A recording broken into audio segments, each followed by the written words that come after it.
వరకు ఏడిపించావు, నిన్నటి వరకు నవ్వించావు, ఇప్పుడు మళ్ళీ ఏడిపిస్తున్నావు.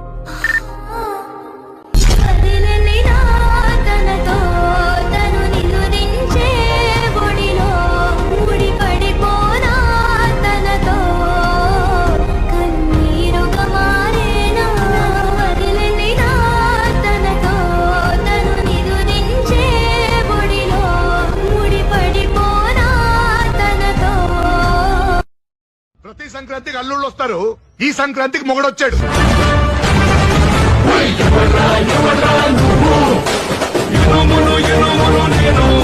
నన్ను